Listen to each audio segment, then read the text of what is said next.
This is where it was. Right here in this chamber. I saw it with my own eyes. I had it in my hands. Gold! It does strange things to a man's mind. If you look into the darkness long enough, your imagination can take over. And fortune, it's never where you expect to find it. Who would ever have thought I would come here to find mine, so far away from home? I was born in Canton, in the Si Yap area, the first son of a prosperous merchant. He was the headman of our village.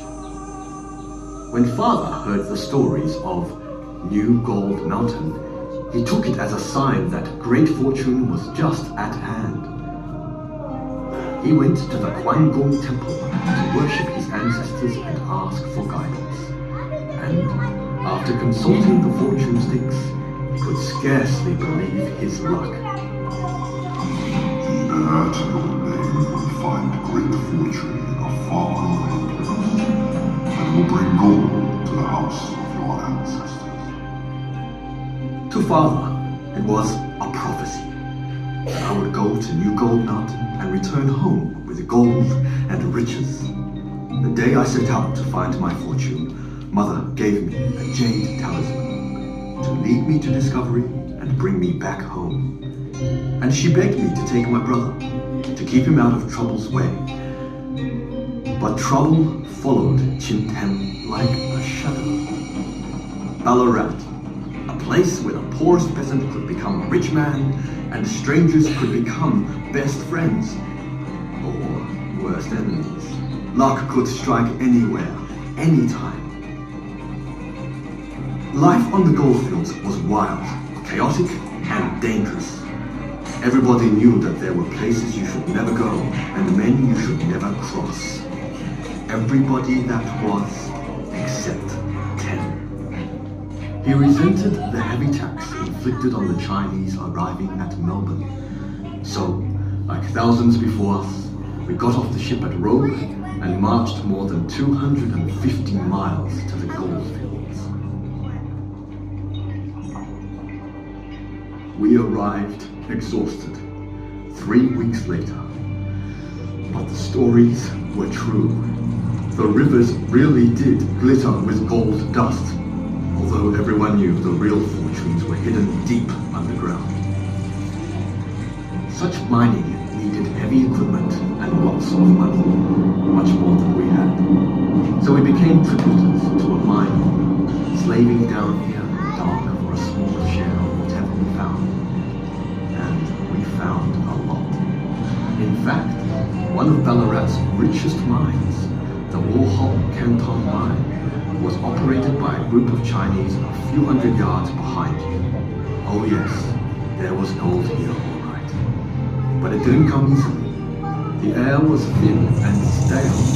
The dust stuck to your lungs, and the darkness played tricks on your mind.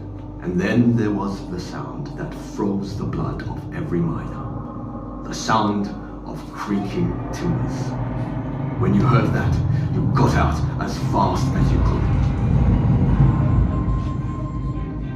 I found enough gold to know I was close to my fortune, but Tem was getting impatient. He'd started picking over the ground already worked by the locals, looking for gold that may have been missing. When word got out that he'd found gold outside the old Keneally mine, I knew we were in trouble. Keneally was a giant, an Irishman who loved to fight and hated the Chinese.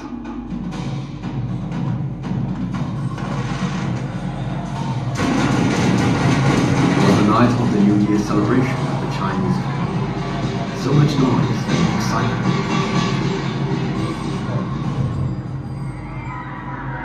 Keneally crashed into the camp, attacking everyone in his path. Men rushed them all around.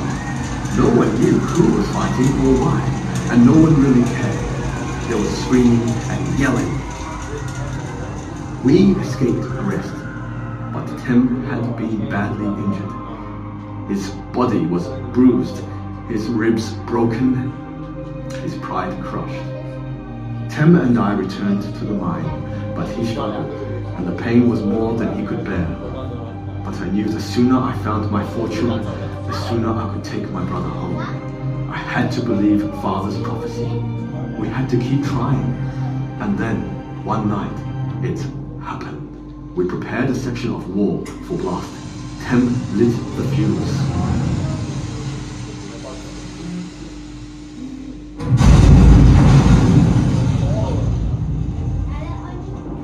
As the dust settled, we saw it. The first bright glint of yellow in the darkness. Tem climbed in for a closer look, and the whole shaft lit up with a golden glow. He was yelling and laughing. He was his old self again. I stood there, frozen. It had all been worth it. We were finally at our journey's end. Tem ran to me, his face shining.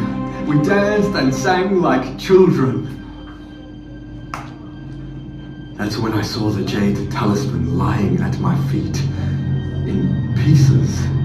What did it mean? I didn't have to wait long to find out. By the time we heard the sound of the timbers, it was too late.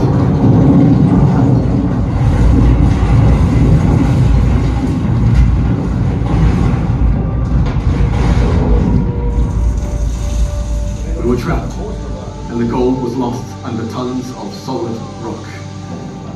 And we found our gold only to be buried alive with it.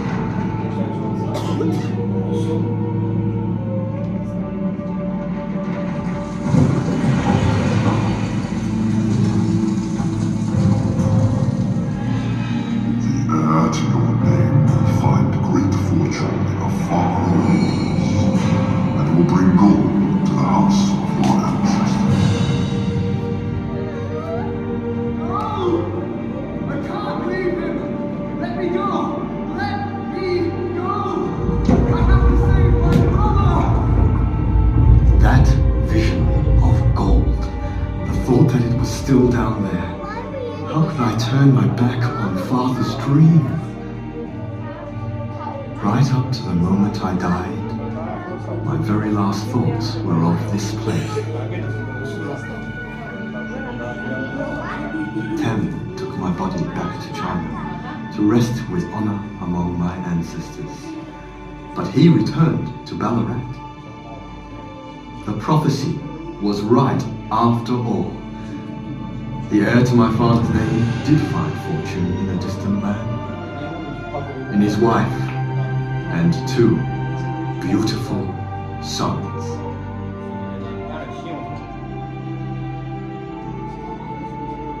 As for the gold, it's still waiting for one lucky person to claim it. When that day comes, I will return home. Until then, my spirit waits here to protect those who come in search of it. As they come to this place, seeking their destiny, whisper to them from beyond the shadows. Whisper the story of 2 brothers, of treasure lost and fortune found. And if they listen carefully, they might learn that fortune comes in many forms, and the greatest treasures might be right in front of you.